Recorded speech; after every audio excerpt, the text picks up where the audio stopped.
io faccio ciò che devo fare. È forse una colpa portare cibo, medicinali e rifornimenti. È vero, anche le armi e le munizioni che servono per fronteggiarvi. Ma io lo devo fare. Io cammino per le strade e i sentieri con la sensazione che non finiscano mai, seguita solo dalla mia ombra. Dovrei scappare? Correre via? No, non posso. Non posso! Bene, oggi a Sutrio hanno voluto celebrare le portatrici carniche. Qui con noi il regista Mistichelli Alessandro, una delle interpreti Rosemary Maierone e Eleonora Cozzi. Niente, volevo sapere intanto dal regista quali sono gli avvenimenti che hanno ispirato maggiormente questo spettacolo, qual è la genesi dello spettacolo?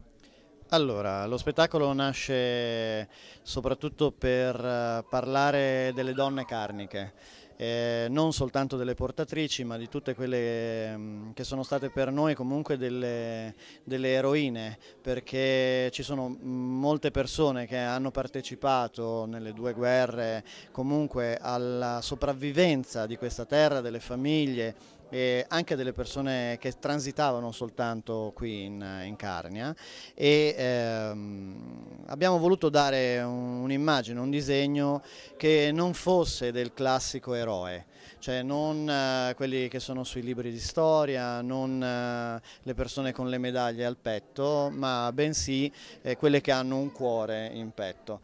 L'idea è nata così, abbiamo deciso di fare un piccolo museo, un museo interattivo, quindi ogni scena rappresenta un quadro, un momento diverso che passa dai soccorsi che vengono portati ai treni della deportazione sulla linea, gli ultimi 100 km che sono la linea del Canal del Ferro.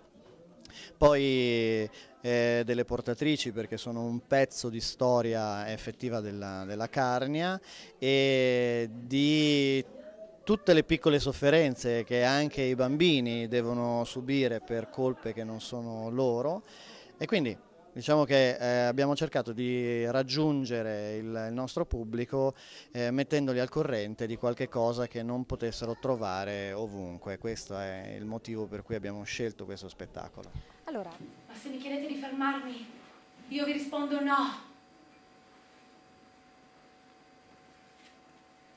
Non potete fermarmi, nemmeno uccidendomi, perché quella dopo di me porterà anche il mio carico, e quella dopo il triplo. Per fermarci dovete eliminarci tutte.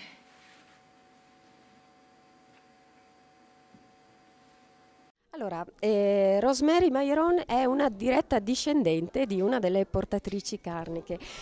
Quali sono i ricordi che ti hanno raccontato in famiglia? Era una bisnonna, se non sbaglio. Nonna, che io però non ho potuto conoscere perché è mancata prima della mia nascita, pochi anni prima.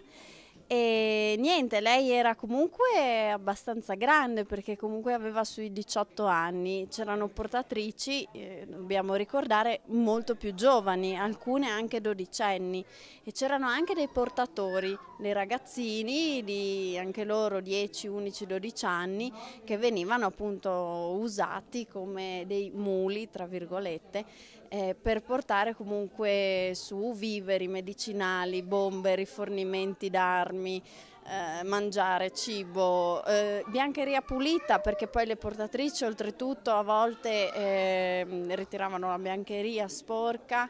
E sì, praticamente caricavano anche di questo compito e ripulivano la biancheria e la riportavano stirata e profumata, oltre al fatto che quando erano su caricavano cannoni, aiutavano i militari, si prestavano da infermiere, perché comunque ricordiamo che il fronte austriaco era 2000 e più metri d'altezza e le ambulanze non c'erano, loro si caricavano i morti quando scendevano i feriti in branda, e 3 a 3 o 2 a 2 o anche una da sola con la branda a mo' di slitta, a mo' di chiaroggiule, scendevano fino all'ospedale di campo che era a Paluzza. La prima base era alla Torre Moscarda, il primo soccorso infermieristico, poi i più gravi o comunque chi necessitava cure particolari poi scendevano giù a Tolmezzo tramite mezzi